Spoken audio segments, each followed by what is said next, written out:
Boa noite, minha gente.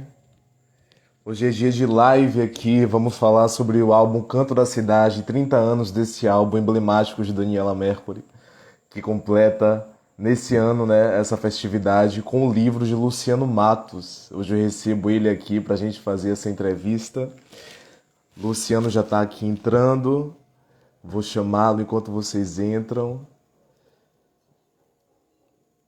Deixa eu convidá-lo aqui.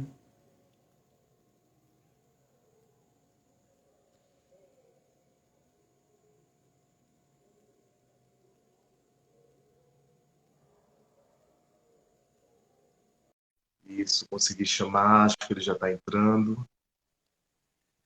Vamos falar sobre esse livro que está. Olá, Olá, Luciano, boa noite, bem-vindo. boa noite. Obrigado aí pelo convite, antes de tudo. Deixa eu só ajeitar minha câmera aqui para ficar mais adequado. Eu nunca Ok, mais fiz live pelo. tá tudo escuro aqui pra mim. Eu não sei se eu tô aparecendo pra você. Você tá aparecendo? Eu não tô aparecendo, não? Não, você não. Deixa eu. Peraí. Quem tá entrando tá conseguindo ver Luciano por aí? Eu te vejo normalmente. Deixa eu ver se alguém responde, porque aqui pra mim tá tudo preto.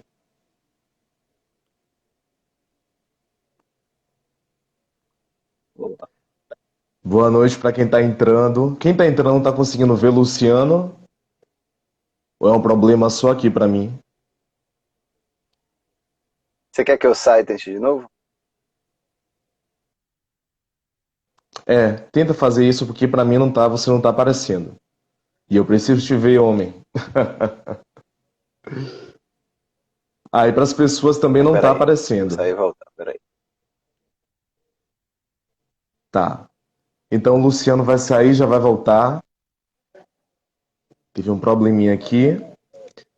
Aí, estão dizendo que só tava aparecendo eu. Então ele vai sair e já vai voltar. Então é isso, o Luciano lançou esse livro, né? No ano passado, no final do ano passado. E é um livro que já está fazendo um grande sucesso. Figurou entre os primeiros mais vendidos da Amazon, da categoria de música. E hoje a gente vai falar um pouco sobre ele, né? Sobre os bastidores, sobre as curiosidades, as reverberações. E Pronto, agora? agora sim. Apareceu você e a sua estante, que é tão famosa quanto você. Essa coleçãozinha aí. Bem-vindo, Luciano. Que felicidade de te ter aqui hoje. Obrigado por ter aceitado o convite para participar dessa live. Obrigado pelo convite. Muito, muito legal falar aqui com você. E saudade, né? A gente se encontrou tem muito tempo pessoalmente, né? Exatamente. Eu e o Luciano, para quem não sabe, nós cursamos o curso de pós-graduação de Comunicação e Diversidades Culturais juntos, né? Mas o interessante é que antes do curso eu já te conhecia, tanto por esse movimento dos festivais que você produz e tudo mais. Luciano é um jornalista, é um produtor cultural. Ele também tem um site de música chamado El Kabong, o qual ele alimenta há mais de 20 anos. Também produz um programa de rádio chamado Radioca, que também se tornou um festival, não é isso, Luciano? Então, Exatamente. além de te conhecer desse movimento, eu também te conhecia, porque certa vez eu vi no Facebook uma foto sua na sua estante com todos esses discos. E como eu também tenho uma coleção, mas a minha coleção é muito menor comparada à sua, eu achei aquilo interessante e aquela imagem ficou assim na minha cabeça, né? De certa forma, Legal. essa estante atrás é uma iconografia sua, porque isso demarca que você é uma pessoa, né, que trabalha com música, que se interessa por música, que estuda música e, sobretudo, que ama música. Então, já tenho uma curiosidade assim para te perguntar de abertura. Você acha que tem mais ou menos quantos discos na sua coleção? Essa é difícil. Eu nunca contei assim. Uma vez eu fiz por alto assim. Eu lembro, eu acho que dava mais de 2.000. Mas eu não Dois sei dizer. mil.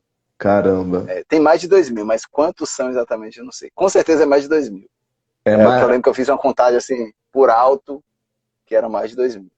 Então, mais de Mas eu não 2 sei mil físicos, né? Então, quer dizer que, assim, na sua vida inteira, físico. você já deve ter escutado mais de uns 3 mil discos. Porque a gente agora vive também Ah, na época do stream, do digital, dos EPs, né?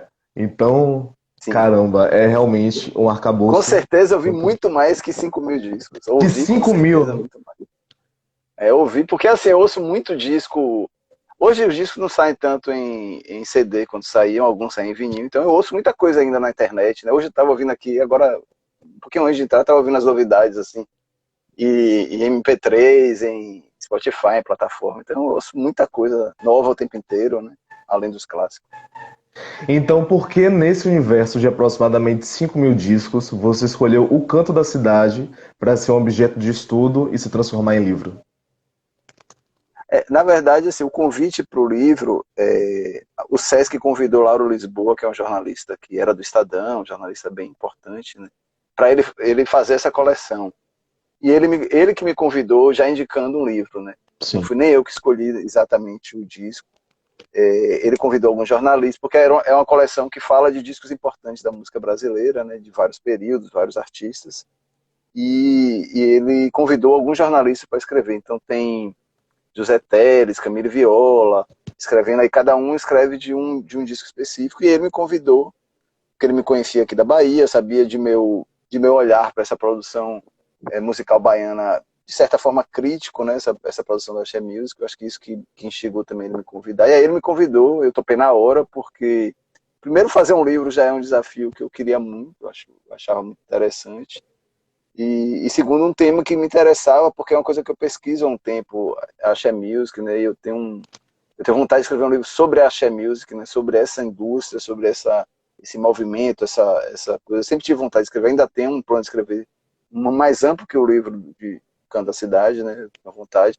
Então, casou essas duas coisas, era meio que como não diria um ensaio, né? Mas tinha muito a ver com o que eu já queria falar, e o Canto da Cidade, eu acho que marca muito a mudança da She Music, exatamente, que é a coisa que eu falo muito no livro, acho que a gente vai conversar aqui, e é uma coisa que eu já planejava nesse outro livro que eu pensava, né, que é como essa música baiana se transformou ali no meados dos anos 90, né, se transformou completamente, né, então era meio que a tônica de meu livro, a tônica do livro que eu planejo escrever, e esse livro, e esse disco, esse livro sobre o Canto da Cidade tem tudo a ver com isso, porque é um disco que marca muito isso.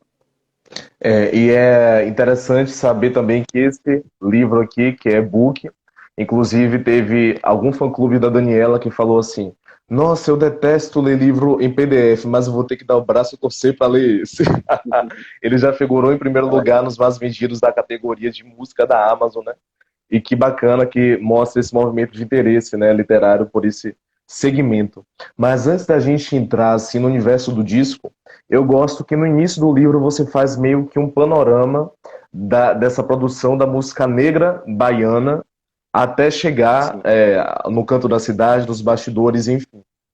E aí eu queria que você falasse um pouco sobre esse movimento da Axé Music, da música afro-baiana, que já era uma música que vinha sendo produzida, não com tanta sofisticação para ser tocada nas rádios, e não apenas por isso também, né? A gente tem várias implicações sociais, como racismo, já que eram letras também bastante politizadas, bastante densas, e acontecia aí um movimento que era muito, talvez, injusto, dos blocos afro produzirem certas músicas e elas fazerem sucesso nas vozes de outras bandas e de outras pessoas. Então eu queria que você falasse um pouco sobre, né, sobre esse panorama inicial dessa dificuldade, né, que os blocos afro enfrentavam para conseguir colocar suas músicas para serem tocadas nas rádios e em outros, né, em outros programas.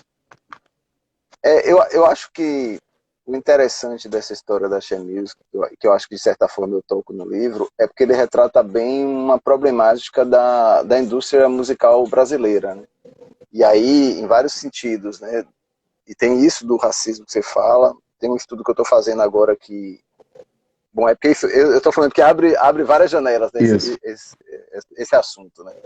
Estou tentando organizar aqui as ideias, porque assim, o jabá era uma coisa que prevalecia e prevalece nas rádios, né? Para quem não sabe, jabá é o empresário, o produtor de um artista, a gravadora paga para a rádio tocar aquela música. Então, o que a gente acha que é a música porque está fazendo sucesso só porque as pessoas gostam, só porque as pessoas estão pedindo, tem um impulsionamento ali pago, né? Quem tem mais dinheiro bota a música para tocar.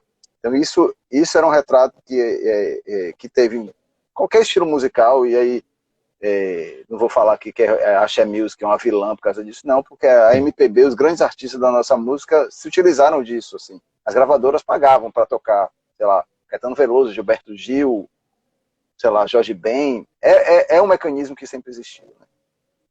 E a Axé Music usou muito disso. E eu estou falando porque eu estou lembrando disso, porque nesse início dessa música baiana, que nem era. Eu estava comentando isso ontem com um amigo meu, né? Que nem era chamado de Axé Music, né? Antes era chamado de música baiana. Essa música afro, com um galope, com frevo, existia várias referências ali, um pouco de música latina também. Isso não era Axé Music, isso era chamado de música baiana, né? Eu lembro que eu fazia as fitas e escrevia assim, música baiana. Então, aquela origem ali com Jerônimo, Sarajane, Olodum, Banda Mel, Banda Reflexos, né? Esses são os artistas que primeiro tocaram em rádio, que fizeram sucesso. O Olodum chegou a tocar em rádio, chegou a fazer sucesso mesmo, assim, de tocar em rádio nacionalmente, né? Mas, sem dúvida, que rolava um preconceito, porque eram os primeiros passos da indústria da Axé Music. Para dar uma ideia, a Banda Mel, que é uma banda que eu acho bem interessante, a história é bem interessante, a Banda Mel tem um dono, né? E a Axé Music é muito marcada por isso, né? Sim. Um cara inventa uma banda e contrata músicos e investe naquela banda. Então, assim, quando tem problemas com a banda, ele demite vocalista, demite o músico, o que quer que seja, e a banda mantém um nome com outra cara. A Banda Mel passa por várias fases, né? Então, é bem um exemplo disso. E a Axé Music, eu não conheço outro estilo musical. Quer dizer, a Axé Music nem é um estilo musical exatamente, né? Mas não conheço algo tão forte, um movimento, algo assim, que tenha sido baseado nisso, que ainda é baseado nisso. Você vê, sei lá, Babado Novo, Cheiro de Amor, Banda Eva, não são bandas do artista, né? São bandas de empresários que mudavam. E aqui eu não estou nem falando que isso depõe contra a qualidade, porque às vezes esses artistas eram bons, às vezes não eram, tal, mas eram bandas de empresários. E a Banda Mel era isso. Então esses artistas inicialmente, eu não tenho certeza se Banda Reflex funcionava assim, eu acho que sim também. A Banda Reflex não passou por essas mudanças tantas, né? Uhum. Mas eram bandas que tinham já um aporte financeiro por trás para bancar esse sucesso e ajudar nisso, né? Agora, é evidente que nesse início essa música baiana também surgiu como uma novidade no cenário brasileiro, né? Era uma grande novidade, ritmos, essa coisa de misturar ritmo, né? O carnaval baiano era famoso, mas não era uma coisa tão famosa como virou, né? As pessoas sabiam do carnaval, já tinha tido um histórico com Novos Baianos, com Moraes Moreira, com Armandinho do Osmar, com Caetano Veloso e tal. Era um carnaval conhecido, e surgiu uma nova cena ali. Era um momento que a indústria funcionava também, apesar disso, do jabá e tal, funcionava de outras formas, né? As coisas conseguiam despontar e chamar atenção e começar a tocar, e as rádios nacionalmente começavam a tocar também. Então existiam movimentos diferentes. E essa origem disso que virou a Axé Music era muito ligada aos blocos afros e as expressões afro-baianas, né? E não era uma música elitizada, era uma música muito ligada a esses compositores que não são de blocos afro, né, mas escreviam as músicas. Porque, para quem não sabe também, os compositores os blocos afros fazem os festivais para escolher suas músicas de carnaval. Sim. E os compositores escrevem essas músicas. Só que os compositores não são necessariamente ligados aos blocos afros. São compositores populares que vai ter o festival do Ilê, vou fazer uma música pro Ilê. Qual o tema do Ilê e tal? Aí faz uma música. O Olodum vai fazer, Exatamente. aí faz uma música pro Olodum. E eles concorriam em vários festivais. E com isso, alguns faziam sucesso, ganhavam os festivais ou se incorporavam no repertório. E as bandas, esses empresários, inteligentemente captavam. Pô, tem uma música legal lá no Olodum, né? Vamos gravar essa música. A Banda Mel gravou várias desses blocos. Banda Reflexos também. Sim. Foram duas bandas que despontaram, como deram cara até para esses blocos, de certa forma, né? O Madagascar Olodum, por exemplo, fez muito sucesso com a Banda Reflexo, é a música do Olodum, né? Só que aí isso também arrastou o Olodum, né? O Olodum, eu lembro que o Olodum era muito menos pop, digamos assim, era percussão e voz, então era um som muito mais, não sei essa palavra, né, mas muito mais primitivo, digamos assim, era um som muito Isso, mais você até difícil. fala que alguns críticos da época chamavam de som tribal, né? Exatamente, exatamente. Não era um som palatável para quem não estava. Nem na Bahia, vou lhe dizer isso. Eu lembro que eu gostava do Olodum quando eu era pequeno, e minha mãe perguntava, não era nem tom de crítica, mas ela perguntava assim, para mim e para minha irmã, por que vocês gostam disso? Né? Ela não entendia muito, né? E eu achava incrível aquilo, era uma percussão, era bem cru, né? Era um som bem cru, era uma percussão forte e uma voz com uma gravação que nem era tão boa assim, mas era isso também que chamava a atenção, né? E o Olodum fez sucesso, assim, né? Então essa parte do livro eu conto muito isso, né? Até para contextualizar que a Axé Music não começou com Daniela Mercury, né? Essa história não Exatamente. começou nem com Luiz Caldas, né? Que também é considerado o pai e tal da Axé Music. Tem todo um histórico para aquelas coisas estourarem. Então tem toda uma produção, tem vários artistas que faziam parte disso que não são tão conhecidos, que não ficaram depois tão conhecidos, né? Tem muita gente. Então assim, era uma produção riquíssima, né? E extremamente popular. Assim, era o que seria, eu acho que hoje eu compararia com o pagode, assim, o pagode hoje já tá maior também, mas assim, você vai nos bairros, os bairros periféricos, os bairros mais populares, as pessoas estão ouvindo pagode, é a música daquelas pessoas, é a música desses lugares, é a música da população, não é uma música só da rádio. E essa música baiana, que originou, já era isso, era a música que estava tocando nos lugares, com os blocos afros, ou até sem eles, mas com essa força percussiva, que era bem marcante, e com essa, que eu acho outra característica baiana bem interessante, essa coisa de assimilar várias referências, né? Porque Exato. se você se pegar para ver, sei lá, Jerônimo tem influência de música latina pra caramba, né? Tem muito de Dorival Caymmi, tem muito de música latina. A lambada fez sucesso aqui também e se incorporou nessa música baiana. Então, essa origem do livro é falando muito disso, né? Dessas várias referências. E tem uma parte que eu acho que é importante também, que eu falo, que é dos blocos afros, né? Como os Isso. blocos afros também eram fundamentais nisso.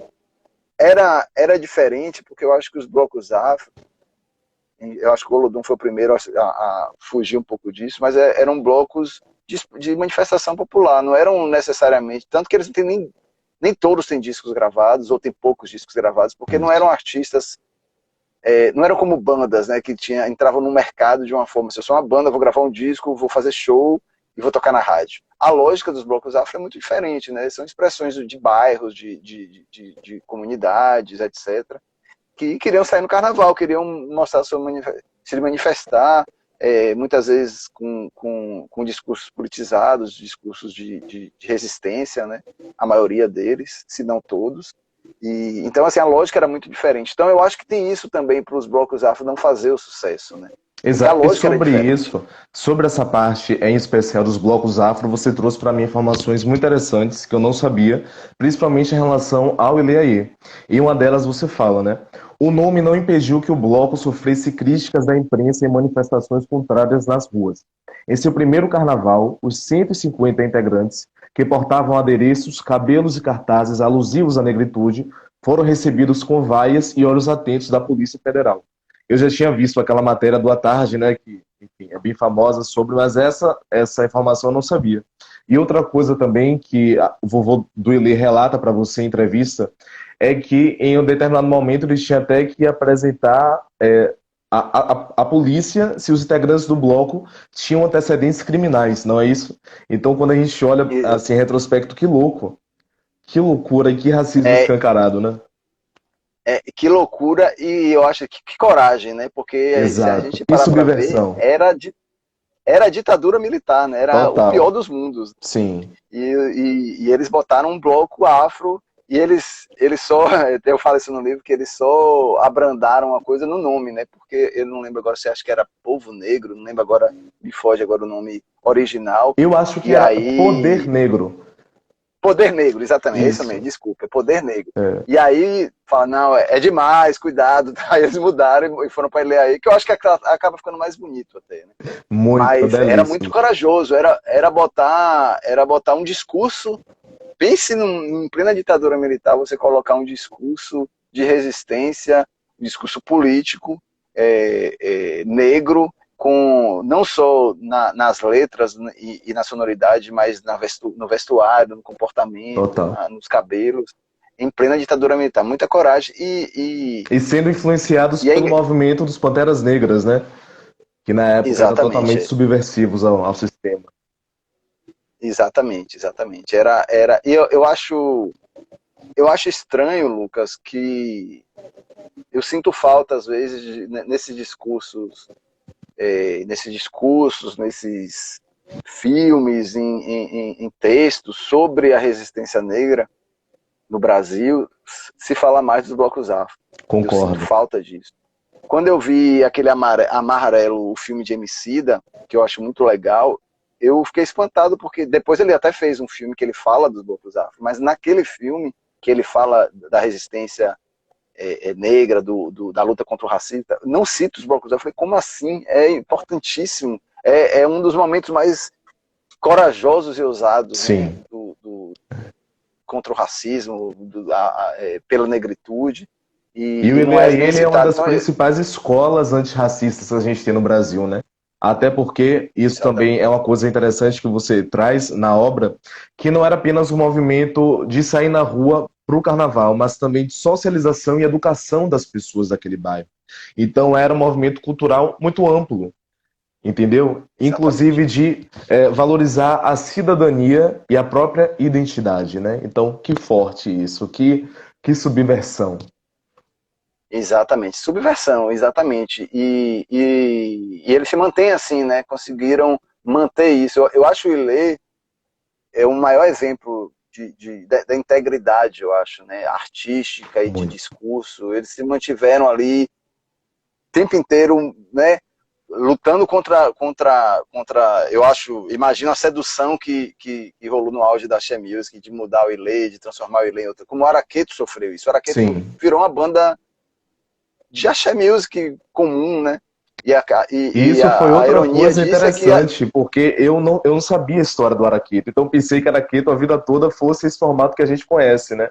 Não sabia pois era, é, que tinha esse formato de bloco pois afro mais é, tradicional. era um bloco afro do subúrbio, né? De Peripiri, e que aí eu lembro esse livro que eu quero falar da Axé Music, que eu quero escrever, eu quero contar muito isso, sabe? Porque quando a indústria da Axé Music fez sucesso, ela saiu derrubando um monte de coisa. Então, por isso que eu ressalto isso do Ileaí, porque eles se mantiveram ali com integridade artística, de Total. posicionamento. Não, a gente é isso, a gente vai continuar fazendo isso, independente do dinheiro, do sucesso, de toda essa sedução, né, do poder econômico. Eles se mantiveram ali, sofreram com isso, acho que ainda sofrem com isso, mas se mantém com essa integridade que eu acho louvável. Exato. E nesse cenário, né, de efervescência cultural, de blocos afro, de ensaios dos blocos afro, e dessa cultura sendo cada vez mais expressa na cidade, criando essa cara do que a gente conhece como baianidade, eis que surge esse fenômeno chamado Daniela Mercury, com uma performance muito inovadora, unindo canto, dança e bebendo nesse manancial de referências, né? E uma das partes mais legais que você traz no livro é justamente o momento em que ela vai cantar em um dos ensaios do Ileaê, né? Logo o Ileaê, o grande bloco afro que exalta a negritude, na noite da beleza negra, colocar uma cantora branca para cantar. E aí você entrevista a Arani Santana, que era produtora do Ilê na época, eu achei isso super interessante. Não sabia que a nossa atual secretária de Cultura do Estado foi produtora do Ilê, e ela fala dessa preocupação, né, que tinha de colocar lá uma cantora branca, como as pessoas iam enxergar aquilo ali, como as pessoas iam receber aquilo tudo. E, de certa forma, houve uma resistência do público, né? Porque, enfim, Daniela Mercury ela ainda não era tão conhecida assim, além de ser uma cantora branca. Depois caiu na graça porque ela realmente entendia daquilo ali. E os produtores falam, né, que ela ia para os ensaios dos blocos afro e ficava observando até o modo como eles cantavam, até o modo de abrir a boca. Ela ficava muito, né, nesse frenesi para aprender e realmente era uma pessoa que se identificava com essa cultura. Inclusive ela fala, É, num dos trechos que eu acho até engraçado, que eu imagino ela falando, que sabe dançar as danças dos blocos de Santos desde 8 anos de idade e que aos 9 anos ela já cantava em Yorubá. Então ela tem essas coisas assim que são muito marcantes, né, de falar e fica até um pouco cômico. E aí nesse bojo, eis que surge ela, né? E você foi uma pessoa que vivenciou isso, esse boom da Daniela Mercury. Como foi pra você isso nessa época? Ó, eu lembro que eu estudava num colégio particular e eu lembro que a Daniela começou a fazer sucesso com Swing na Cor, Swing da Cor, e foi muito impactante ouvir aquela percussão do Olodum com Daniela Mercury, assim, ela juntar aquelas coisas de cara já me chamou bastante atenção, e eu lembro que ela fazia questão, teve uma gincana desse meu colégio, e ela fez questão de se apresentar com o Olodum, foi muito, muito marcante isso, porque ela era uma artista que vinha de uma escola, assim, ela tinha uma banda antes, Companhia Clique, que era uma banda mais um padrão pop, né, um pop axé, né, ali, formado em outra escola, pegando outro caminho, e quando ela se inicia na carreira solo, ela já chama essa coisa do Olodum, e ela fazia... Então, assim, o que eu acho importante de dizer isso é que ela, como você tá citando do livro, ela vivenciava isso de fato, não era uma Exato. coisa a parte do mundo dela, né? Sim. Ela era, de fato, uma menina branca de classe média, que não vivia nas comunidades, não vivia nos ensaios, não tinha essa relação tão fácil como é hoje. Sei lá, hoje qualquer pessoa que quer ir para um ensaio do Olodum é de boa, né? Exato. Não tem uma separação, digamos assim. Se a pessoa for minimamente aberta para conhecer, ela vai e é de boa, é tranquilo. Nessa época eram mundos muito distantes, né? Eram coisas muito distantes, e ela passou a frequentar aos pouquinhos, né? E ela, como você falou, ela passou a entender como funcionava aquilo, além da música, o modo de cantar, a percussão. Tem um momento que eu falo isso no livro, que ela entendia eu acho que era o cara do Muzenza falando.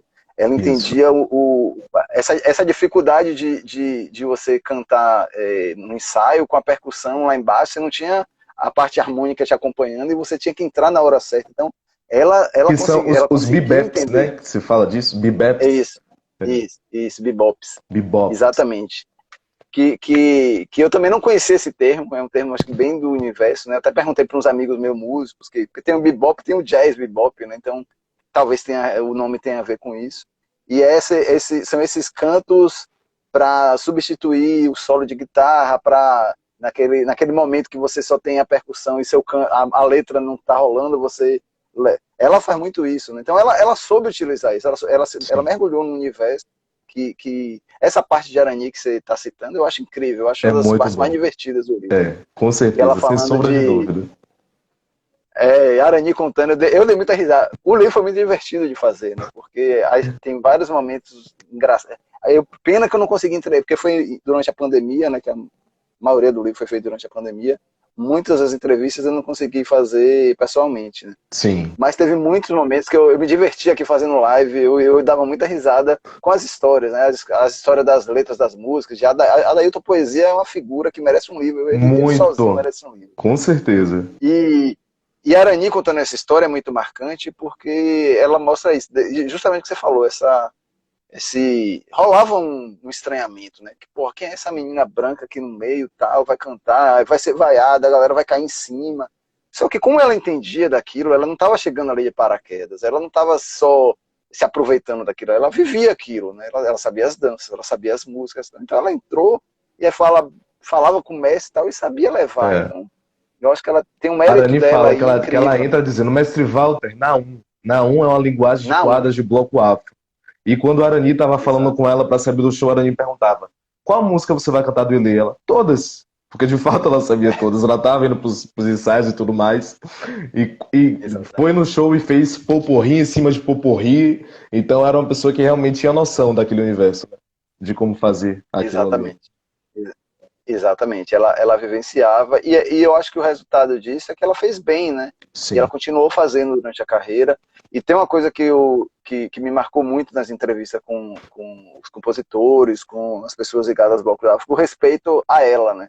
Sim. Todo mundo falava como ela respeitou essa sonoridade, essas músicas, esses blocos, e jogou para frente, né?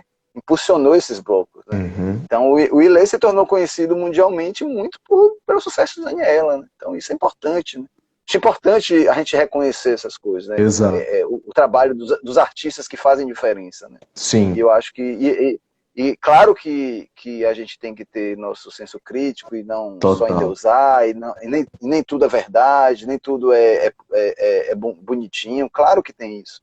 Mas a gente tem que reconhecer também esses valores, né? Não só o teu olhar, sei lá, quem é fã acha tudo certo e quem não gosta acha tudo errado. Eu acho que a gente tem que perceber as nuances. Concordo. Eu também acho. A gente vai falar sobre esse tema mais delicado daqui a pouco. Antes de chegar no álbum, ainda tem um outro acontecimento, que é o show no MASP, né? O famoso show no MASP, cheio de lendas, que cada vez que eu assisto a entrevista dela, ela conta algo diferente desse show. Então é uma coisa assim, muito engraçada de se perceber. E no qual ela parou a Avenida Paulista, quase derruba lá as estruturas do museu. E isso foi, de certa forma, a virada de chave para catapultar essa imagem dela como uma cantora e sedimentar essa fama no território brasileiro, né? Então, antes de emplacar o álbum, ela já tinha tido essa visibilidade a nível nacional com esse show no Vão do MASP, correto? Na verdade, sim. Daniela conta, eu acho que ela dá um valor. Eu acho. Eu vou tentar falar da melhor forma para não parecer meio ofensivo. Mas eu sei o que você está pensando. Daniela valoriza muito esse show, né? E esse show, sem dúvida, é muito importante na carreira. Eu começo o livro falando desse show. Ela coloca esse show como o momento que vira a carreira dela. Mas, na verdade, Daniela, em Swing da Cor fez muito sucesso aqui na Bahia, fez sucesso pelo Nordeste e fez sucesso no Sudeste. Ela não era totalmente desconhecida no Sudeste, né? Ela não era famosa, ela não era uma grande artista de jeito nenhum. Mas ela não era, sei lá... Uma anônima total. Uma anônima artista que acabou de lançar... ela não era isso. Então, assim... E prova disso, nesse show do MASP que ela faz na sexta-feira, no domingo ela se apresenta, eu falo isso no livro, no domingo ela se apresenta naquele show lá na USP, né? O Som Brasil. Som Brasil. Ela se apresenta no Som Brasil no domingo. E tem um vídeo no YouTube desse show. O do MASP não tem, porque o Som Brasil era transmitido pela televisão, pela cultura, né? Sim. E você vê no show as pessoas cantando swing. O show dela não é baseado só no disco dela. Ela canta Legião Urbana, canta o sucesso da Axé Music, alguns e tal. Mas as pessoas cantavam as músicas dela. Então, assim, Bem Brasil, a Magno lembrou bem aí. Isso, Bem Brasil, exato. É Bem Brasil, exatamente. Obrigado, Magno. Programa Bem Brasil. As pessoas têm ouvido as pessoas já cantando Swing na Cuia e uma outra música dela. Então, assim, ela não era totalmente desconhecida. O que eu acho que acontece ali no MASP é porque tem uma comoção, né? Tem uma comoção de... Na semana anterior, o Olodum toca nesse lugar, porque o MASP promovia as sextas-feiras, tem um projeto que até na Bahia já teve projetos similares, que assim, você faz meio-dia um show para apresentar artistas, as revelações, Sim. do que está acontecendo no Brasil e tal, era isso. E o Olodum tinha se apresentado na semana anterior, e o Olodum já fazia bastante sucesso, né? O Olodum já estava, né? Antes de Daniela Mercury fazer sucesso na Axé Music, o Olodum, Banda Mel, Reflex, fazia sucesso de verdade, inclusive nacionalmente. Nessa minha pesquisa, eu achei assim, vários jornais, você acha as matérias falando do Olodum, a nova música da Bahia, aí fala do Olodum, da Banda Mel, da Reflex, então já tinha essa coisa acontecendo, né? E o Olodum fez sucesso, encheu o MASP, acho que é uma semana antes do show de Daniela. Só que eu acho que o que acontece ali é porque Daniela era conhecida em estratos bem específicos, né? Ela não era popular, então tinha pessoas que viam o Carnaval da Bahia, pessoas que estavam mais ligadas, tal, que conheciam aquilo ali, conheciam aquela artista. Quando ela toca no MASP, que aquilo vira um inferno, né? Todo mundo descendo. Eu acho que tem uma coisa também que Daniela, além do talento, da qualidade de tudo, eu acho que ela se encaixou no momento que a música brasileira precisava de um artista como ela, né? Sim. De uma música alegre, pra frente e tal. Ela até fala isso. E eu acho que quando ela tá tocando ali no MASP, as pessoas ouviram aquela música, e com certeza rola um buchicho e tal, aí aquilo lota, e aí o show tem que parar, porque tá as estruturas estão balançando e tal. Então, ali eu acho que é muito marcante, porque é uma virada quando ela percebe, eu acho que ela, os empresários, a gravadora, percebe que assim, não é só uma nova artista baiana, é mais do que isso. Ela tem um potencial muito maior do que isso. Então, acho que ali se percebe isso. Ela conta que depois daquele show, a Sony contratou ela. Na verdade, tanto o empresário dela na época, Jorginho Sampaio, quanto o pessoal da Sony da época, me disse que ela já tinha um contrato assinado. Então, assim, é uma lenda que ela conta, que eu acho que ela valoriza esse show, esse momento.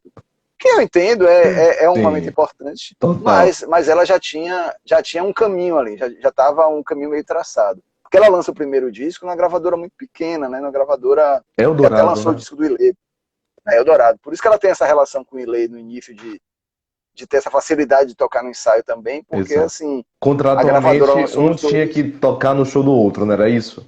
Isso, era para se ajudar ali, né? Então Isso. rolou isso. Então, assim, esse show, sem dúvida, é fundamental na carreira dela, sem dúvida nenhuma. Mas, como você falou, tem as lendas, né? Eu falo isso no livro, tem as lendas ali em torno dele. Mas é legal, a lenda é legal também. Eu acho super legal, super legal. Outra lenda também que eu achei bem bacana que você pontuou, já tinha visto na entrevista, é sobre a capa do álbum Canto da Cidade, né? No seu livro tem dizendo que a capa era vermelha e por uma questão de santo, né? Que o santo dela não ia gostar, trocou para branco. Mas eu já vi uma outra fonte dizendo também que antes a capa era amarela. Eu acho que foi até uma entrevista dela, ela própria dizendo que a capa era amarela e quando recebeu, trocou. Então essas lendas, elas são legais, né? Elas, de certa forma... Na verdade, a capa, eles não gostaram da capa. Daniela, o diretor artístico e o empresário dela não gostaram da capa. E eles concordaram que não podia ser aquela capa. Sim. Então talvez tenha tido a capa vermelha e amarela, mas eles não gostaram da capa. O fato é esse. E aí eles fizeram aquela conversa para chegar pro chefão, né, pro presidente da gravadora, a forma de convencer ele. Falou, o santo disse que não pode ser essa cor, tal. E aí jogaram o H, né? Não era isso, na verdade, foi só porque eles não gostaram. E aí convenceu ele, aí mudou a capa e foi para aquela capa branca. Uma forma bem baiana para se livrar do problema é achar essa desculpa do santo, né? E aí, pronto, depois disso vem o Canto da Cidade, esse álbum que foi um álbum inovador do ponto de vista cultural, né? Um álbum que impactou a cultura brasileira de diversas formas e diversos âmbitos. E aí eu queria que você falasse um pouco de como foi a construção desse álbum, quem estava envolto naquilo ali, os produtores, os compositores, como foi essa amálgama que muitas vezes quando a gente vê algo de um artista ter um sucesso retumbante, a gente pensa que é só responsabilidade daquele artista. Mas não é. Ele é uma dessas peças chaves que compõem o sucesso. E por trás dele estão arranjadores, compositores, produtores, enfim, uma série de profissionais que, de certa forma, também ajudam que essa imagem seja sedimentada e seja uma imagem de sucesso. E foi o que aconteceu com o álbum, que vendeu mais de 2 milhões de cópias, né? Algumas fontes falam 2 milhões, outras fontes falam 3. Mas, sem sombra de dúvida, é o álbum mais famoso, apesar de até você dizer não ser o melhor do ponto de vista crítico. Para mim também não é o melhor para mim é o Feijão com Arroz. Mas esse é o grande álbum, o álbum emblemático. E aí eu queria que você falasse um pouco sobre esses bastidores e sobre essa amálgama mesmo de profissionais que fizeram o álbum ser esse sucesso estrondoso que foi. O Canto da Cidade, eu acho que era o disco que precisava ser feito para essa música baiana dar essa virada, né? Porque essa música baiana, antes de ser Axé Music, né, antes de ter esse nome, Axé Music, ele era, como a gente comentou, era uma coisa muito mais crua, né, muito mais... A produção era... Não é que fosse capenga, né, mas era menos palatável para um gosto nacional, né? Eu lamento muito por isso, né, porque eu acho que até gosto dessa coisa, às vezes, mais crua, assim, eu sinto até falta em alguns momentos. Sim. Mas, assim, sem dúvida, precisava de um verniz, digamos assim, né, para colocar as coisas mais... E aí, sabiamente, o produtor Liminha é o responsável, né? Liminha era o cara que conseguia fazer isso muito bem, era um cara que já tinha produzido Gilberto Gil, tinha produzido as bandas do rock nacional, então ele conseguia... Inclusive no rock nacional, acho que ele fez isso, ele talvez tirava os excessos, né? Acho que esse produtor de gravadora, que para fazer sucesso ele tem muito esse papel, né? Tirar os excessos, colocar ali, arredondar a sonoridade para aquilo tornar mais facilmente palatável para o Assimilável, grande né? público. Exato. Assimilável, exatamente. Porque o rock é a mesma coisa, sei lá, se você botar umas guitarras gritando demais, você não vai tocar na rádio, você não vai fazer muito sucesso, então você faz aquilo de uma forma que mantém as características, mas você diminui aqui, ajeita ali e tal. E eu acho que Liminha é fundamental nesse disco, né? O Liminha é um cara importantíssimo para a música brasileira, né? O cara Sem dúvida. responsável de alguns principais discos da música brasileira, e ele é fundamental nesse disco, ele que dá essa cara. Mas tem outras pessoas ali dos que você está falando, né, que ela se cercou. Eu acho que desde o empresário dela, Jorginho Sampaio, que era um cara que levava ela por esses blocos afros, que tinha esses acessos também, era um cara já do carnaval mesmo, né? É importante. Então acho que juntou várias coisas. Os músicos, tem uma peça que eu acho fundamental, que é Ramiro Mussolto. Para quem não conhece, Ramiro Mussolto era um percussionista argentino, fundamental na música baiana, um cara incrível, super criativo, super aberto, e que trabalhava tanto com a percussão mais orgânica quanto com esses elementos eletrônicos, né? Ele trabalhava isso muito bem. Ele tem 2 discos incríveis lançados, pouco conhecidos, mas recomendo muito.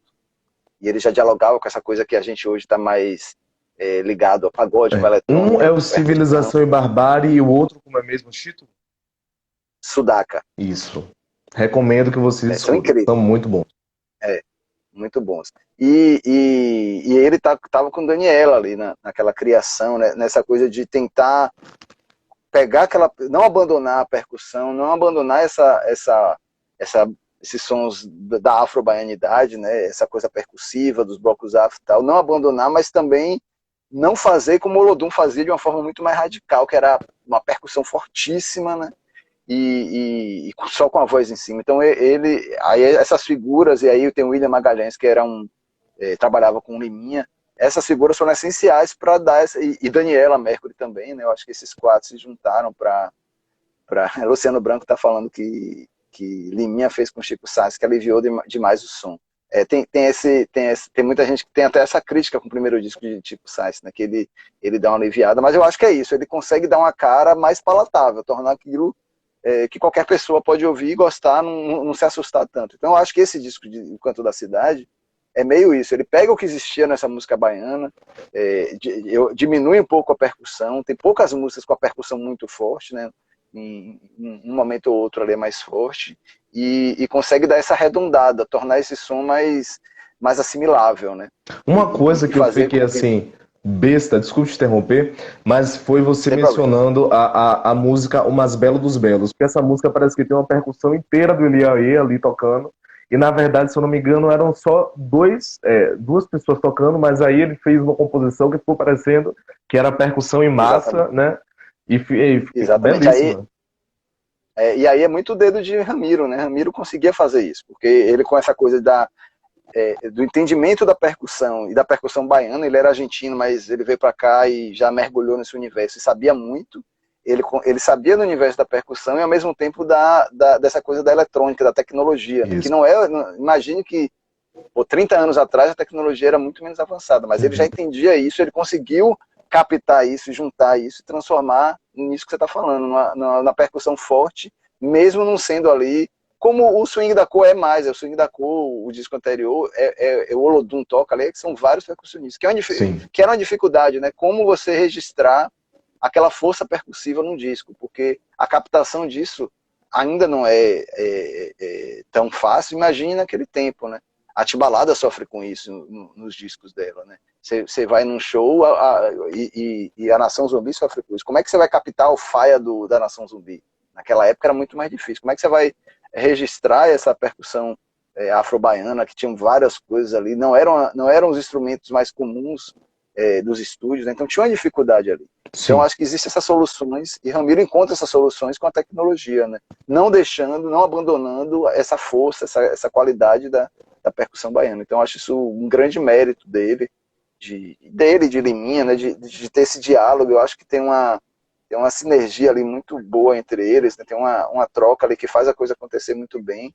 Eu acho que Daniela tem uma personalidade que ajuda nisso, porque ela sabia o que queria, ela sabia onde onde podia chegar. Ela tinha um conhecimento de música, ela tinha um conhecimento de... Total. Ela não era só desse universo, ela tinha um conhecimento de música pop, do rock, da MPB. Então, assim, a qualidade artística dela, o conhecimento dela contribui, sem dúvida, para ela saber o que queria. Então, com essa turma em volta dela, não tinha muito como dar errado. Então, claro que tinha, né? Porque podia não ter um diálogo muito fácil, cada um querer uma coisa diferente, mas eu acho que ali houve um entendimento do que se queria, né?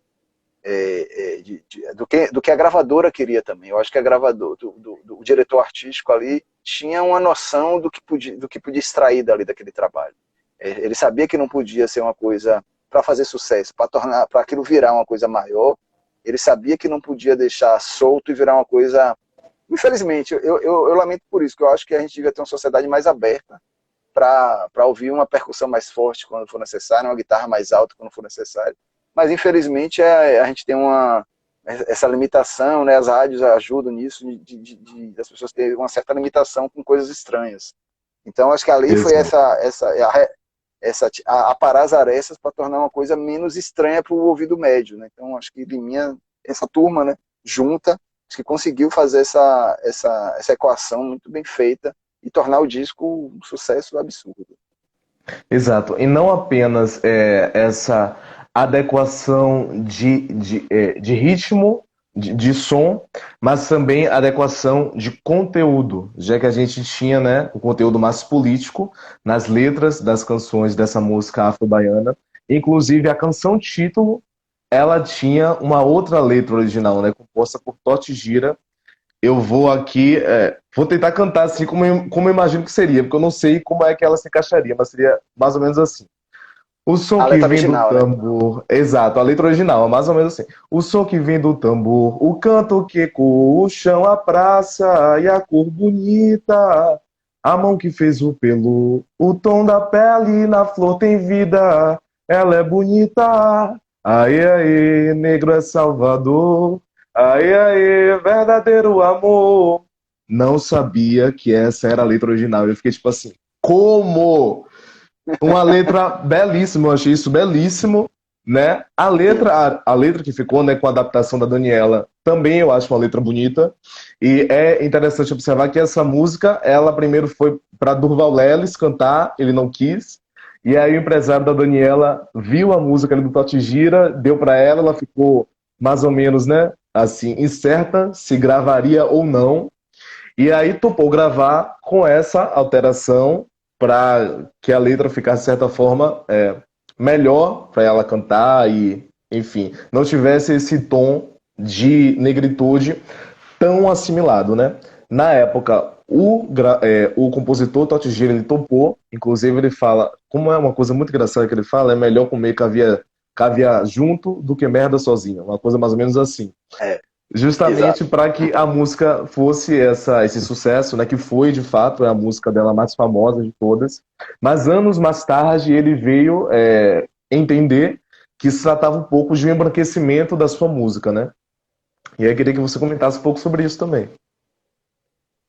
Eu acho, eu gosto até de falar muito disso, assim, porque Axé Music eu acho, não é Axé Music, essa música baiana, antes da Axé Music, né, antes de ser Axé Music, eu gosto muito de ressaltar isso, que se a gente parar para ver, Olodum, Bandamel e Reflexos, a gente pode botar também Jerônimo nisso, né?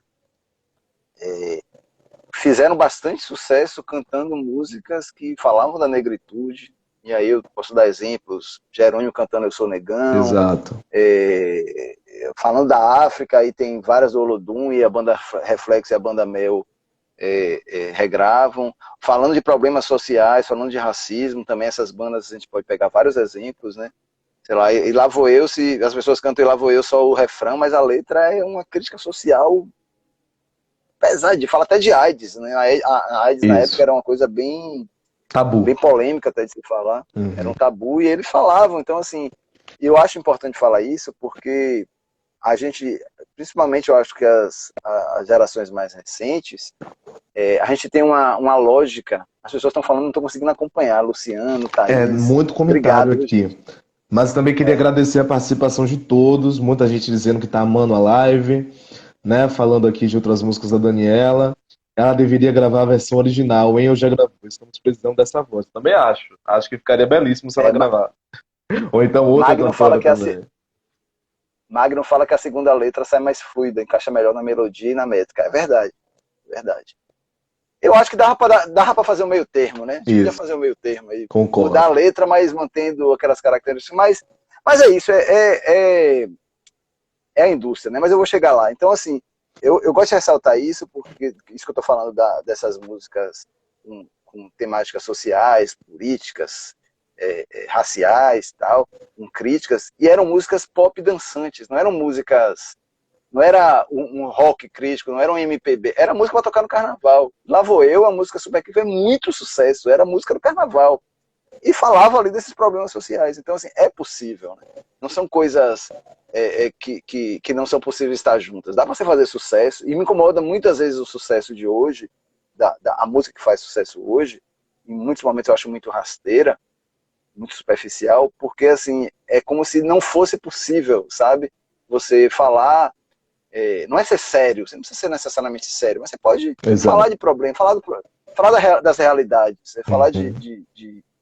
dos problemas que a gente vive, do cotidiano, de uma forma menos rasteira, né? De Sim. não ser uma coisa tão monotemática que eu acho que acaba sendo. Isso também tem a ver com o modo como a indústria passou a funcionar, tá? Mas é outro papo.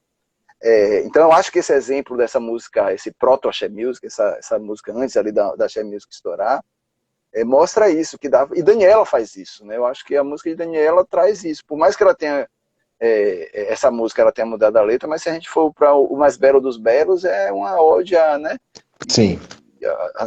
a negritude, a Ileaê e tal. Então rola isso. E em alguns momentos depois, só que a Axé Music, com o tempo, deixou isso completamente de lado, abandonou completamente isso. E tem uma coisa curiosa, eu não lembro agora nem se está no livro, que é tanta informação nas entrevistas, eu não sei se eu coloquei isso no livro. Mas uma das entrevistas, eu acho que foi Bafafá que me falou isso. Ele diz assim que eles se sentiram, a Jana dizendo que não sabia que existia a versão original. Tem que ler o livro. Isso, exatamente. Foi lá que eu pesquei essa informação, hein? Ainda não tem gravado, mas no livro tem. Eu acho que foi Jorge Bafafá que falou isso, que eles sentiram também que tinham que mudar, eles, os compositores mais ligados aos blocos afros, que eles tinham que tratar de outras temáticas. Eles tinham que parar de falar de racismo, de negritude, de pelourinho e falar de outras coisas, porque era a forma de fazer sucesso. Minha dúvida é, sem dúvida é mais fácil, né? Você falar de fazer uma letra romântica, você tem muito mais capacidade de fazer sucesso, muita possibilidade de fazer sucesso, do que de letras críticas. Minha dúvida é se isso foi um movimento, o mercado pressionando por essa mudança, ou os compositores mudando para se adequar ao mercado. Mas independente do que seja, eu acho lamentável. Eu acho uma pena que tenha que ser assim, sabe? Que Uhum. você porque a gente tem esses exemplos de músicas que trazem essas temáticas, né? Então era possível fazer sucesso trazendo essas temáticas sociais. Então eu acho que Daniela ainda consegue captar isso, e a Axé Music age aí de uma forma muito cruel com esses compositores, porque Magno falando de lançar o livro físico, olha, eu tenho uma novidade, o livro vai sair físico, eu só não sei quando. Oba! Porque meu livro acho que é o quarto, vai sair outro agora. O primeiro livro foi do Dalama ao Caos, vai sair físico em breve. Então, assim, eles vão sair, um negócio aqui, quanto mais raso, mais universal. Romário, é uma boa discussão. Eu acho que isso não era assim. Eu acho que, É. é isso que eu estou falando, que é outra discussão, porque eu acho que a indústria passou a agir assim. Porque eu estou fazendo um estudo agora das músicas mais tocadas no Brasil nas rádios, e você vê assim como a hegemonia do sertanejo, por exemplo, que eu acho bem quase monotemático, né, fala de poucas coisas, não era assim. A gente tinha uma diversidade na música brasileira. Sempre teve música boba, isso eu acho que faz parte, eu acho que tem que ter lugar para isso também, música mais superficial, música mais rasa, eu acho que é só diversão. E teve música também com crítica social, com música mais bem feita. Então eu acho que eu sinto falta dessa diversidade. A gente não tem hoje nas rádios e fazendo sucesso uma diversidade. A gente tem monotemas, a gente tem pouca diversidade, tanto de sonoridade quanto de temas, de letras, né? Infelizmente. Isso não é esse ano, não. Estou falando assim, sei lá, dos últimos 10 anos, talvez mais. É isso que eu lamento. Então, eu acho possível isso ser mais amplo. Claro que é uma discussão muito ampla, porque envolve a indústria, envolve os artistas, envolve mídia, e a gente sabe que não está... É toda uma a gente não configuração. vive num... É uma configuração bem difícil. Exato. O Magno está aqui Lucas, celebrando que vai ter o lançamento do livro físico. Então, essa notícia aqui em primeira mão vocês estão tendo nessa live. Agora, todo mundo que quer o seu autógrafo vai ter. Inclusive, eu também vou querer o meu autógrafo no livro físico. Mas sobre eu isso... não sei quando sai. Eu acho que sai em 2023 ainda. Vai demorar um pouquinho. Mas deixa eu comentar uma coisa aqui que Romário falou, e até de vozes também. Eu vou dizer uma coisa dessa pesquisa, que eu não divulguei nada dessa pesquisa que eu estou fazendo, né? Sim. Das músicas mais tocadas nas rádios. A música que faz sucesso nas rádios hoje nunca foi tão branca quanto é atualmente. Nunca foi tão branca. Nem nos anos 60, nem nos anos 70, nem no auge do rock nacional, nunca foi tão branca quanto é agora. Você pega as músicas mais tocadas nas rádios, e tudo bem, as pessoas vão dizer, mas as pessoas não ouvem rádio, as pessoas ouvem muito rádio ainda. A rádio é base. Eu vou incluir nessa pesquisa ainda os mais tocados nos streams e tal, mas por enquanto eu não consegui fazer essa avaliação. Mas hoje o que toca nas rádios é branco, hétero em geral, e sudestino, né? O centro-oeste também, né? Não tem norte e nordeste muito presente. O nordeste já foi muito presente na música, hoje não é. Axé Music hoje muito raramente consegue botar uma música para fazer sucesso mesmo, muito raramente. Pagode consegue ali, porque na análise dessas áreas eles botam o Léo Santana como Axé Music, né? Mas a gente sabe que na Bahia a gente sabe que ele é pagode, né? E cada vez até menos. Acho que o Léo Santana acaba misturando com esses ritmos do momento e tal. Então, assim, é muito pouco presente essa diversidade também dos negros brasileiros, dos artistas negros brasileiros, como nunca antes.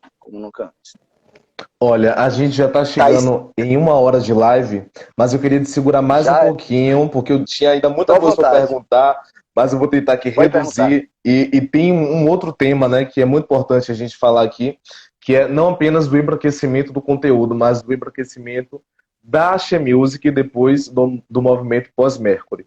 E é legal assim salientar que não é uma culpa de Daniela Mercury, né, disso ter acontecido, mas justamente desse empresariado que quando vê uma coisa que é moda, quer cair naquela moda e quer fazer aquela moda se repetir ad eterno. E foi o que aconteceu, né? Vieram várias cantoras tentando até um pouco se assemelhar no jeito de cantar, no jeito de se vestir, e o perfil da Axé Music mudou completamente, não apenas na cor das cantoras, mas eu diria até na música brasileira, um modo de fazer shows, de fazer espetáculo, unindo canto, dança, cenários, figurinos mais elaborados. Então teve esse grande impacto que influenciou gerações, né? Se hoje a gente tem Ludmilas, Anitas e etc., é porque existia uma Daniela Mercury para ter, né, dar essa nova roupagem ao show business. Inclusive, uma das coisas interessantes do livro é a fala da Márcia Castro, que você entrevistou. E ela falava que a Daniela tinha uma inspiração para a carreira dela, mas que ela tinha vergonha de dizer isso, né, de admitir isso. E uma coisa também que é muito interessante a gente observar é que esse fenômeno se espalhou pelo Brasil inteiro, inclusive na região norte, e muitas cantoras do norte também foram influenciadas. Uma delas, Joelma. Mas assistindo a uma entrevista de Joelma, quando perguntaram a ela quem foi a cantora assim que você tem, que é uma inspiração para você e que inspirou a sua carreira, ela respondeu Zizi Posse. E quando ela estava na banda fazendo arte, ela cantava as músicas da Daniela, ela até tinha uma performance muito parecida, né, de jogar cabelo e tudo isso. E aí eu queria que você comentasse um pouco também sobre esse embranquecimento e de como também foi esse fenômeno que muda toda essa configuração, né, de fazer show, de apresentar, e que também, a nível de publicidade, foi um frenesi, né, todas as marcas a queriam e tudo mais. Então, que você falasse um pouquinho disso.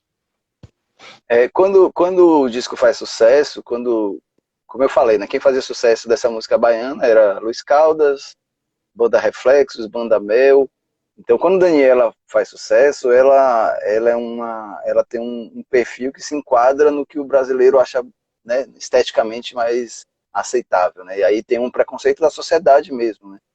Porque a sociedade tem essa preferência por uma branca, né? Uhum. Então, eu acho que isso sem dúvida ajudou ela a fazer sucesso e não Margareth, por exemplo. Né? Mas Daniela Exatamente. não tem culpa disso. Daniela de fato tem o talento dela, tem muito mérito, né? Então ela não, nessa discussão eu acho que ela não vai dizer assim, não, eu não quero fazer sucesso porque eu sou branca. Então ela tá correndo atrás do dela e é isso Exatamente. mesmo, né? E eu queria até O aqui problema tá... salientar que a época que a Daniela estourou, Margareth já fazia turnês internacionais, né? Ela fazia a abertura dos shows do Exato. David Byrne na Europa, e ela inclusive foi consagrada pelo New York Times como a Aretha Franklin brasileira. Então é uma coisa Isso. muito também, né, que a gente tem que dar aí os louros a Margareth, que é uma grande e que precisa também de muita visibilidade. Margareth, eu acho assim, Margareth, ela não escolheu no caminho dela as opções mais comerciais. Eu acho que Sim. isso ajudou também. Além do racismo e desse preconceito com o tipo físico, né? Eu acho que tem as escolhas de carreira também. Exato. E eu acho que isso depõe até a favor de Margareth, né? Ela podia escolher a coisa mais fácil, mas ela se manteve fazendo essa integridade artística, que eu acho uma palavra meio esquecida e eu acho muito importante, né? E eu acho que ela manteve isso. E eu acho, eu estava comentando sobre Lazo esses dias, né? Como é a ironia do destino, né? Que a ironia da integridade artística, na verdade. Como os artistas que eram desprezados, que foram desprezados pela indústria da She Music, como Lazo, como Margareth, e se mantiveram íntegros, hoje eles têm muito mais respeito do que os que não se mantiveram. Respeito Verdade. artístico. Né? Lazo está aí lançando disco, não é conhecido como deveria, mas se mantém artisticamente. Ele não é considerado um ex-artista, como a gente for falar de vários sucessos, vários artistas da She Music, são ex-artistas praticamente. A gente ouve como lembrança de um momento tal. E Verdade. esses artistas que se mantêm na integridade, dessa integridade artística, eles se mantêm como artistas vivos, criativos, né? Então, eu acho isso muito, muito irônico, para não dizer outra coisa. Mas quando Daniela faz esse sucesso, eu acho que a indústria queria... A indústria sempre está atrás, né? A indústria musical sempre está atrás da moda do momento, do que pode ganhar dinheiro. Então, eles viram ali que tinha um produto pronto para fazer sucesso, uma menina que se enquadrava nesse perfil, que tinha qualidade, sabia cantar, tinha uma bagagem musical, né? Tinha um conhecimento de MPB. Eu lembro do choque que foi quando um artista como Daniela Mercury gravou com um especial que tinha Tom Jobim e Chico Buarque. Porque eu não vou nem falar de Caetano, né? Porque Caetano é baiano, tal. A Tropicália tem esse diálogo com essas coisas menos sofisticadas, digamos assim. Mas Chico e Tom não, né? Então, Exatamente. Chico e Tom era aquela coisa mais, No né? panteão dos artistas, né?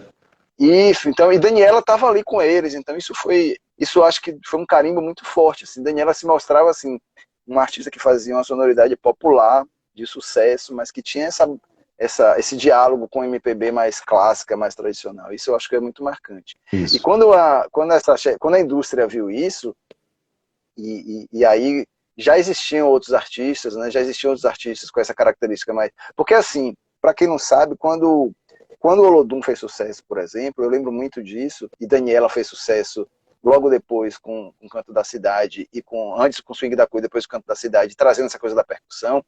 Eu lembro que a percussão que existia na Bahia, essa coisa de banda de percussão, era uma coisa dos blocos afros. Com esses sucessos, eu lembro que tinham várias... Você ia sei lá, na Pituba tinha uma banda chamada Uns Cara Aí, que era uma banda de percussão de um monte de playboyzinho, de um monte de menino amarelo, sabe, da Pituba, tendo uma banda de percussão. Aquilo virou meio um fenômeno local, né, uma coisa bem baiana, assim, bem de Salvador, né?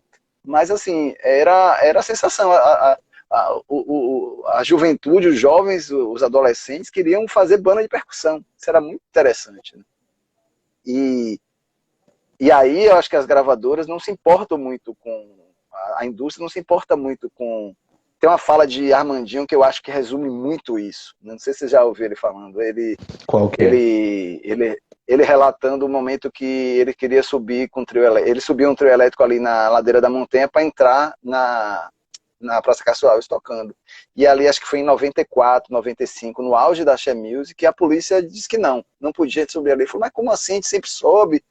Dodô e Osmar, os criadores do trio elétrico. Não, mas agora tem um decreto da prefeitura que não podia mais. Aí não podia mais porque tinha que entrar numa ordem. O carnaval passou a ter uma ordem, o desfile do carnaval passou a ter uma ordem. Caramba. Que era definida pelos blocos de carnaval. E aí o irmão dele, Haroldo, que era o cara que ia negociar isso, não sei se foi uma reunião do conselho de carnaval, mas eu sei que era da turma do carnaval, né?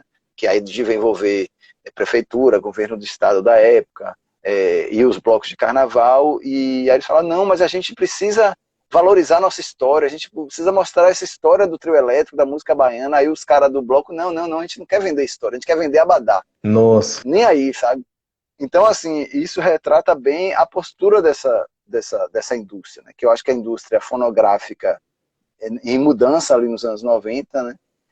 Com a indústria da Axé Music, esses empresários baianos que queriam ganhar dinheiro, estavam um pouco se importando que o Olodum tinha um trabalho interessante, que o Ileaê tinha uma percussão interessante, que tinham... Estavam nem aí. Então, isso foi mudando completamente. E aí vem a lógica do capital, né? Quero ganhar dinheiro, de mudar esteticamente e de colocar o que é aceitável como o perfil bonito, né? Então, assim, vamos apostar nas louras, nas meninas, essa juventude dourada, né? Vamos apostar nisso. Então, essa indústria passou a apostar algumas com talento, sem dúvida, mas escanteando completamente os compositores de blocos afro, os blocos afros e os artistas negros, né? Completamente colocado de lado. A cara da música baiana que virou e que acabou virando Axé Music não é negra, né? Se a gente for falar Axé Music, não vem pra gente cantores negros, porque essa indústria mudou completamente esse perfil. E inclusive as temáticas.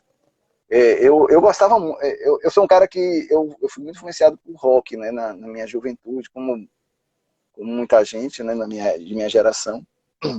Você Mas tem eu uma cara de gostava roqueiro. né? Mas eu gostava dessa música baiana. Eu gostava de pop e gostava dessa música baiana. Como eu falei, eu gostava muito do Olodum. Eu gostava muito de Banda Reflexos. Gostava demais, eu achava tudo massa. Né? São monumentais. E naquele começo dos anos 90, que foi quando eu comecei a ir para carnaval mesmo, eu comecei a sentir um baque assim, velho, a gente tá eu não tinha esse nível de criticidade e tal, mas eu já não gostava tanto das coisas que vinham surgindo. Porque eram coisas mais banais. Eu lembro que eu tinha uns amigos que amavam Cheiro de Amor. Eu já não amava tanto Cheiro de Amor, porque eu já achava meio mais bobo, assim, né? Eu lembro eu adorava Chiclete com Banana no início, e eu lembro que o Chiclete com Banana começou a ir para outro caminho, porque a indústria começou a levar todo mundo para outro caminho. Um caminho mais palatável, esteticamente menos rico, com menos referências interessantes, mais pop, mais raso, né? As letras começaram a mudar muito, que se falava de Pelourinho, desses problemas sociais, ou nem sempre de problemas, mas você tinha uma homenagem a países africanos, tinha Faraó, que o tema era o Egito, tá? Então assim, você tinha uma riqueza ali. Mas essa música começou a falar do Farol da Barra, do Beijo na Boca, não era nessas palavras, vou me armar no bloco de carnaval. Então a temática mudou completamente. E o Axé Music que fez sucesso no Brasil inteiro, que foi consumido, foi esse Axé Music. Esse Axé já com outra temática. Mas, de novo, a ironia do destino. Quando você vai no carnaval hoje, quando você vê qualquer artista tocando, você vai ouvir ele cantar as músicas novas do carnaval, né, os sucessos do carnaval, e as músicas de lá de trás. Exato. A galera não vai cantar, sei lá, Pimenta Nativa, né? Sim. Pimenta Nativa fez um sucesso. Ninguém vai cantar Pimenta, ninguém vai cantar o sucesso, sei lá, do Cheiro do Amor dos anos de 98. Vai cantar as músicas de lá de trás, porque é o que permanece, né? A música mais consistente que acaba permanecendo. Isso é histórico, né? Isso para mim não precisa nem discutir muito isso. Isso é sempre assim, né? A música mais consistente acaba se mantendo. Então, Faraó hoje é um sucesso de carnaval. Isso. Ainda é um sucesso de carnaval. E lá vou eu ainda, para as novas gerações, inclusive, que nem tem ideia da história disso, de como surgiu e tal. Porque essas músicas permanecem, né? Elas são clássicos de fato. Né? E diferente das músicas que a Axé Music passou a produzir, e eu acho muito por essa coisa desse embranquecimento, porque ela se afastou completamente dessa origem, né, desses compositores, da música de massa. Tem um momento que eu acho que foi Mano Góes não entra no livro, mas eu já entrevistei ele, e ele fala que assim, os empresários passaram a fazer letra de música, porque assim, na She Caramba. Music, a música rende dinheiro o quê? Vendia abadá, vendia disco e ganhava direito autoral. Aí alguns empresários viram assim, porra, a gente pode fazer, vamos fazer música também, vamos entrar na composição para a gente ganhar direito autoral também. Então teve empresário né, que passou a fazer música, a fazer parte da composição, porque era uma forma de ganhar dinheiro, e aí passou a ser repetição de forma.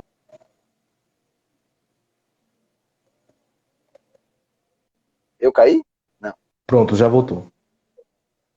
Essa música passou a ser uma repetição das fórmulas de sucesso, né? E aí eu incluo até a clássica baianidade Nagô, né? Fez sucesso, aí no ano seguinte, Prefixo de Verão fez sucesso, e depois a Banamel fez a música seguindo a mesma fórmula, que foi Baianidade Nagô, e aí as outras bandas tentavam fazer a mesma coisa, e, né, seguir essa fórmula, aí outra música fazia sucesso aí no ano seguinte, então passou a ser isso, né? Uma lógica muito comercial, e nos últimos anos uma Para caber no maluquice ainda maior de ter padrão e se repetir. isso, exatamente, para ser uma música de sucesso. O que importava ali não era mais, vou fazer uma música interessante, uma música boa. Isso aí eu falo da indústria em geral, e a She Music muito isso. Era fazer o sucesso. O que importava era fazer sucesso. Mas se tratando Não de Axé importava. Music, você acha que esse é um dos fatores que contribuíram para a chamada decadência da Axé Music?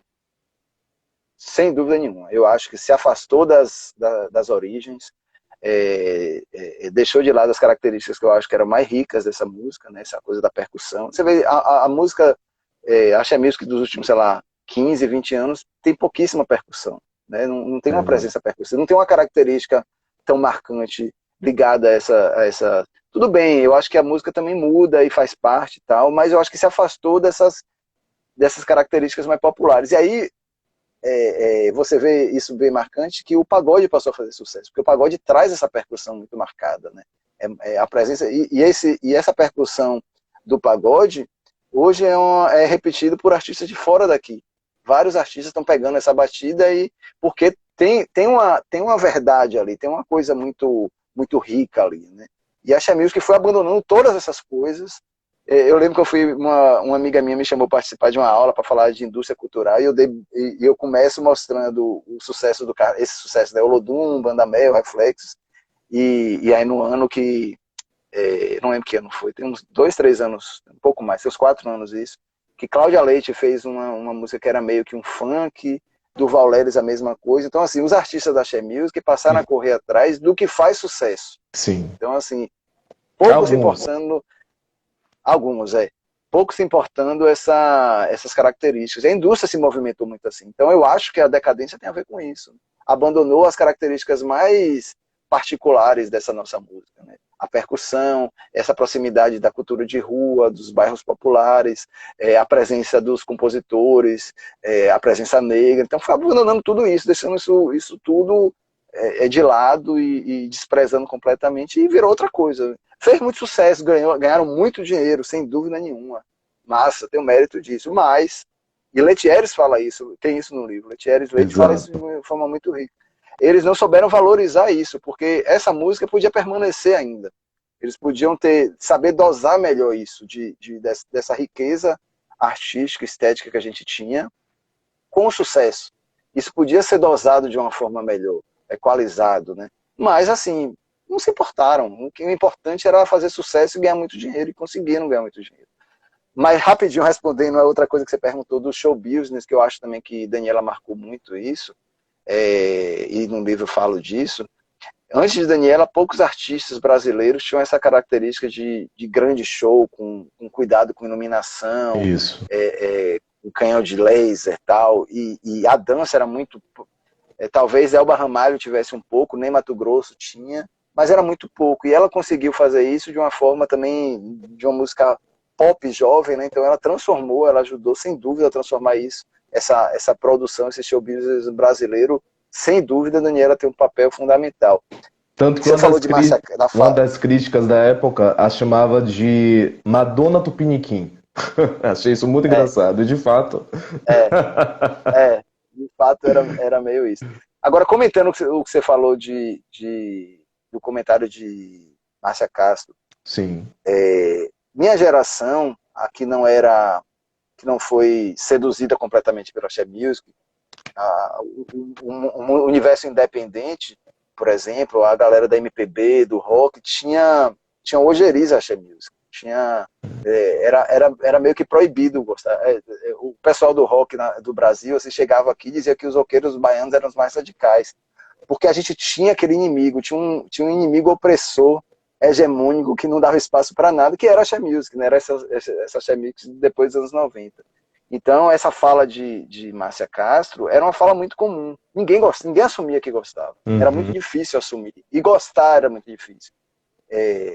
Claro que tinha. Eu gostava de algumas coisas. Eu gostei muito da Timbalada desde o começo, mas eu tinha muitas críticas da Axé Music, porque assim, tinha uma época que eu parei de curtir Carnaval de Salvador, por exemplo. Porque era uma mesmice. Era a mesma coisa, era muito chato, era muito repetitivo, muito pouco criativo. Então teve um momento que eu nem queria mais saber do carnaval daqui.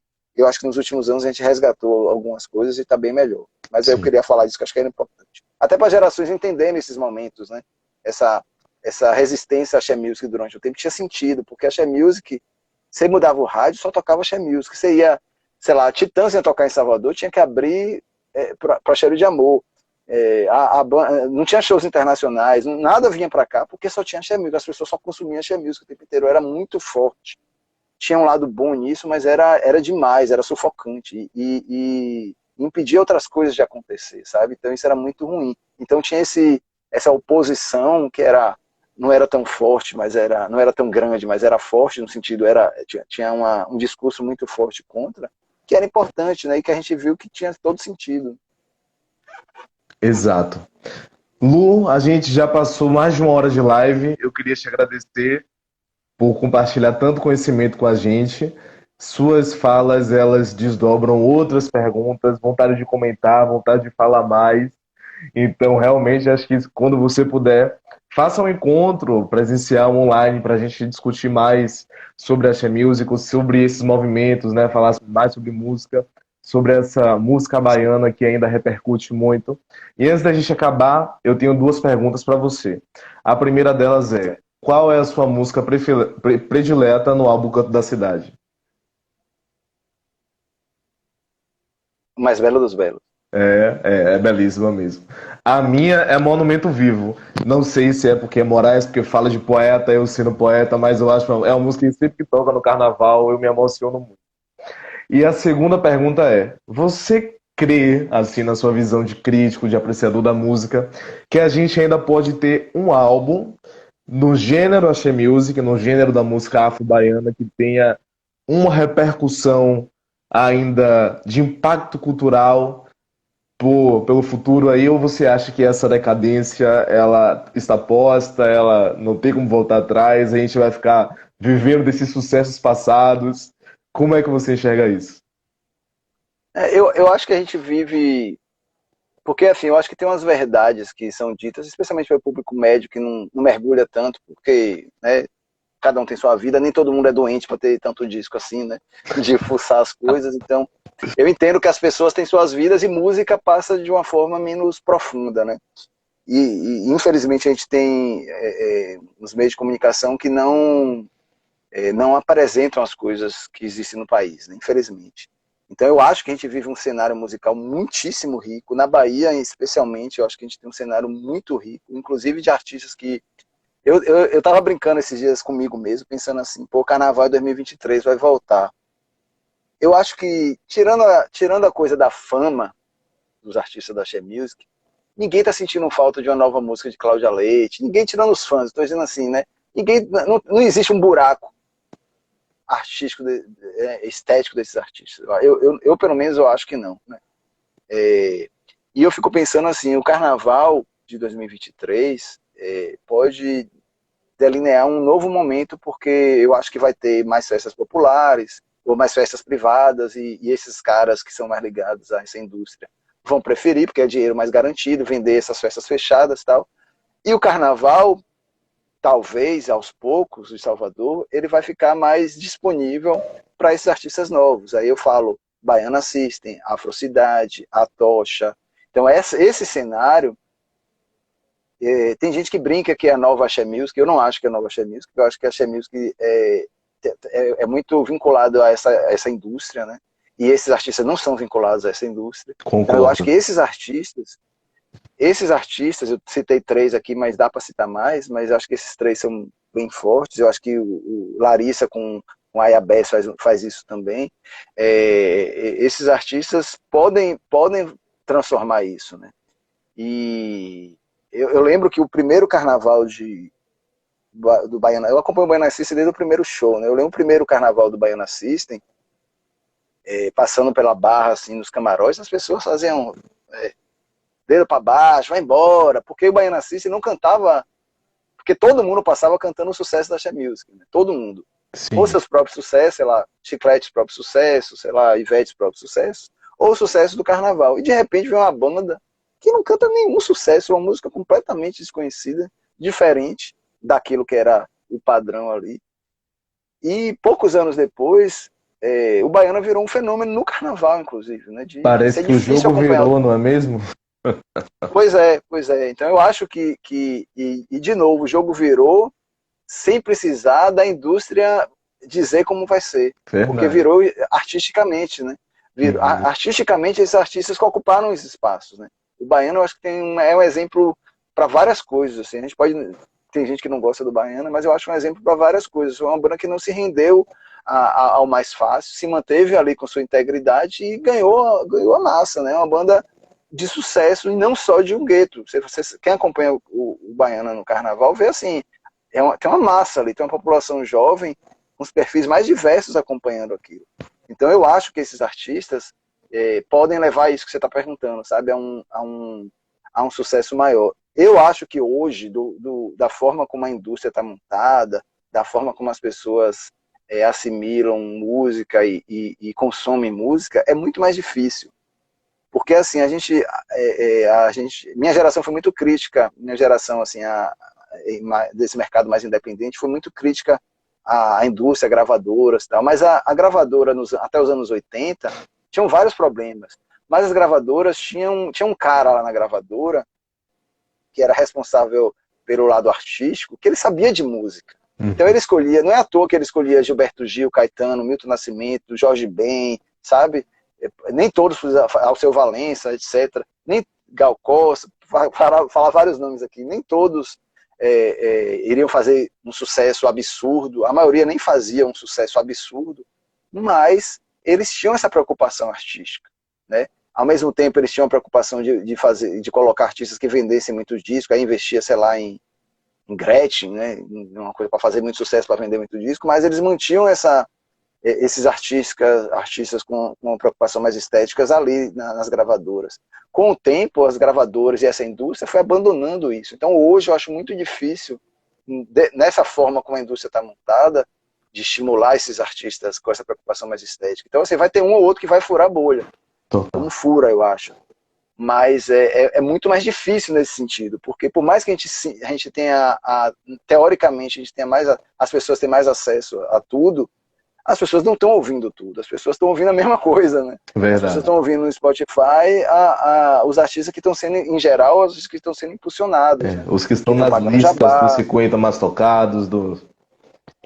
Exato, é o que a indústria está investindo. E claro que a indústria é esperta, a indústria vai pegar a coisa do momento, sei lá, o piseiro. O piseiro fez sucesso de uma forma muito espontânea, mas vai pegar e vai transformar o piseiro como fez com a Axé. Vai virar, vai botar um rostinho, uma menina com um rostinho loura, com um rostinho bonito, branquinha, para fazer sucesso cantando o piseiro. O hip hop virou isso. Né? O hip hop, em boa medida, que faz sucesso, não é um hip hop que fala de problema social, que fala da realidade, e nem negro muitas vezes. Né? O hip hop que nem sempre que faz sucesso, a maioria talvez nem seja negro. Então tem essa transformação que a indústria faz para se adequar e para fazer sucesso. Então eu acho muito difícil romper isso. Agora, que existe, eu acho que existe muita coisa. Existe um cenário fértil incrível na música brasileira. Talvez nunca tivemos tantos artistas interessantes quanto hoje.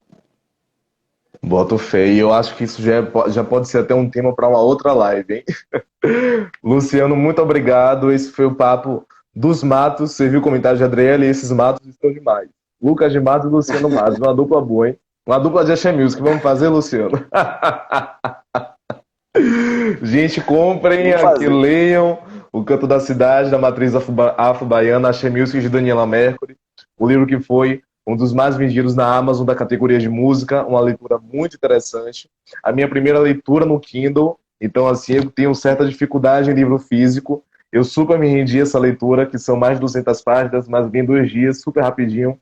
Uma pesquisa muito detalhada, muito apurada, de uma pessoa que vivencia, que gosta e que trabalha com música, então é realmente material de muita referência para a gente também se deleitar e viajar nesse universo da nossa música afro, que tem tanta preciosidade. Quando a gente pensa que já ouviu de tudo, ainda tem muito mais, né? Muito álbum a ser descoberto, muita história a ser contada, e Luciano conta isso de maneira magistral. Quero agradecer a todo mundo que participou aqui, comentando. Quem quiser rever ou compartilhar essa live, ela vai ficar aqui salva. Vou jogar também no YouTube. E Luciano, todo sucesso do mundo para você. Vamos continuar aí vendo as suas análises. Já quero muito ler o seu próximo livro. Sabe que você tem agora um fã, né, nessa sua estreia literária. Então acho que vem mais coisa boa por aí. Conte comigo para compartilhar a sua escrita. E a gente se encontra. Se você quiser fazer uma finalização. Eu queria primeiro agradecer muito a você. Eu acho que o papo foi muito... Como não podia ser, né, diferente, você é um cara muito sensível, muito inteligente de perceber essas nuances que eu acho que a gente precisa sempre tratar, né? Às vezes as pessoas acham meio chato, mas eu acho importante a gente discutir, né? Eu acho importante a gente falar da indústria cultural, importante falar de música, não só ouvir. Queria agradecer muito o convite, adorei mesmo. Estou disposto aí, quando você quiser a gente discutir qualquer outra coisa, estou disponível. Maravilha. Vamos nessa. Agradecer muito aí as pessoas que participaram, vários conhecidos. Um abraço a todos vocês, obrigado. Leiam livro, leiam livros, né, de música. Eu acho que a gente tem uma produção de livros sobre música muito rica no Brasil hoje. A gente está tirando um atraso, a gente demorou para ter, mas está saindo muita coisa. A coleção do Sesc é um exemplo disso, né? Tem vários livros sobre discos importantes. Acompanhe, e é isso. Muito obrigado. Então tá, gente. Um beijo, Lu. Fiquem bem. Até mais.